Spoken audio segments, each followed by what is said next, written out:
Okay, let's work on some basic banjo concepts for clawhammer frailing style banjo. So the first thing to talk about is the tuning.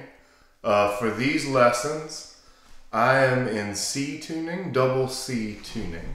So the notes from the 5th string, which is the highest string up on top, are G, then the lowest one is C, middle G, then another C, and a D on the outside. And so that's the way I usually talk about the strings.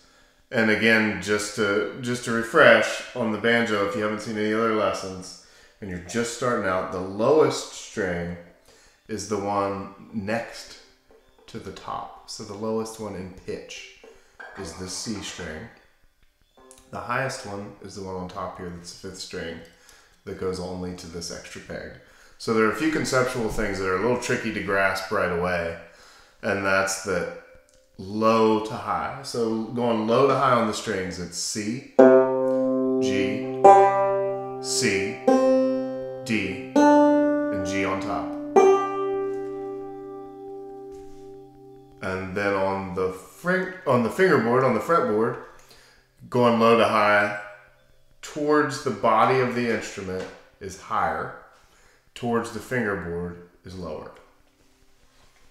And so the basic idea with the right hand, the way I was taught, was to kind of act like you're holding a pen or a pencil inside your fingers, kind of like you're making a karate chop almost, but like you've got a pen in there and you don't want to let the pen fall. And I usually rest my thumb on the 5th string if I'm not using it for something else. And the basic lick is 1, 2, and. And they call that often bum, diddy, bum, diddy, bum, diddy, bum, diddy.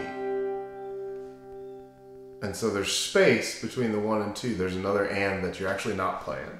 And so your fingers only ever play on the numbers, and your thumb only ever plays on the and. So to get started, it's actually pretty easy to get going. So you're going bum, diddy, bum, diddy, 1, 2, and 1, 2, and 1, 2, and 1, 2, and 1, 2, and 1, 2, and 1, 2, and 1, 2, and.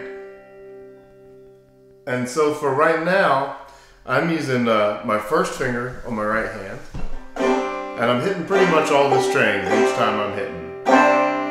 1, 2, and 1, 2, and 1, 2, and 1, 2, and. But there's a note in that that's not quite right, because you have this D note on the outside, and that does not fit in a C chord. So to make your first chord, you need to play the 2nd fret on the D string.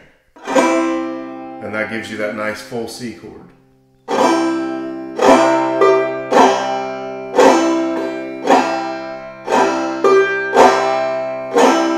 Bum, diddy, bum, diddy, bum, diddy, bum, diddy, bum, diddy, bum, diddy, bum.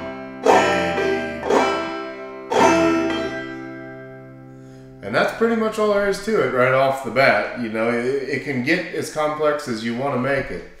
But for starters, that's the main concept. It's just this bum diddy rhythm with some chords, some things going on with the left hand that we'll get into. I'm going to teach a few chords now, and we'll get into a tune on down the road. But so for now, you've got your C chord. And for a banjo player, it's good to know that that's also, you can call that chord 1. So in this tuning, this shape, you can call 1. And we can get more into that as we go down the line, but I don't think we need to dive into theory right now. But it will be good to know that down the road.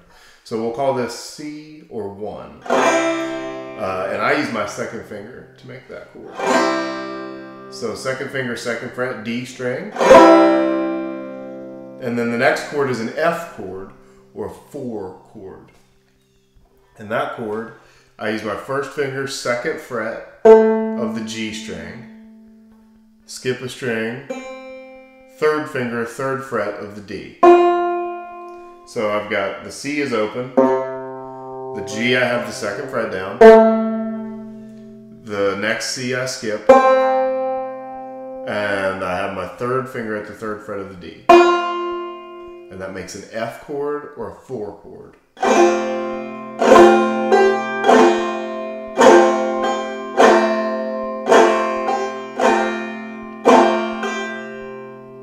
And so,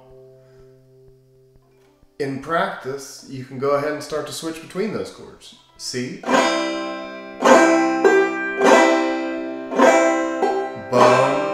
diddy, bum, diddy, F, bum, diddy, bum, diddy, C.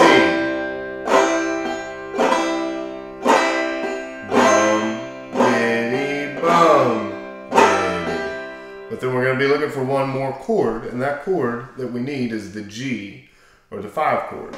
And all you got to do to make that chord is cover up the C strings, both at the second fret. So second fret, I'm using my middle finger, second fret low C, skip the G, third finger, second fret, the high C, and the D's open.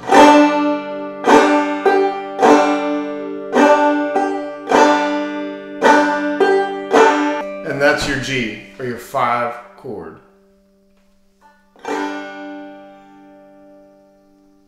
And so the last thing I want to talk about in this is that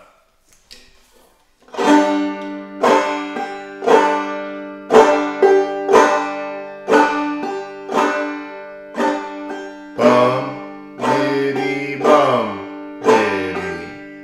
And so that's your G chord, or your 5 chord when your fingers make that form. And so the last thing I want to talk about in this lesson is why I'm using which fingers I am. And I think I've kind of finally figured this out. I used to think it was arbitrary, but this is kind of my chording position or my first position. And so when I've got my middle finger there instead of my first finger, I find it much easier to go from this middle finger to the first and third finger for the F chord. So I can almost get that F chord down without moving my middle finger. I mean, really, I can get it down and not even have to move my middle finger. And then for getting from the C to the G, all you got to do is push that middle finger all the way down to the bottom, and that third finger kind of falls into place. So I find that motion really easy too. Way easier than going from this first finger to kind of have to think about a whole other chord. I find that motion a lot easier. So hopefully that helps you. Let's go through the chords one more time. We've got the C, diddy, C, C, diddy, C, diddy, then F, diddy, F, diddy, F, diddy, F, diddy, and G, diddy, G, diddy, G, diddy, and back to C, diddy, C, diddy, C, diddy, C. So those are your basic chords and the basic strumming pattern in the open C or double C tuning. And next time we'll work on tune. Hope you enjoy it.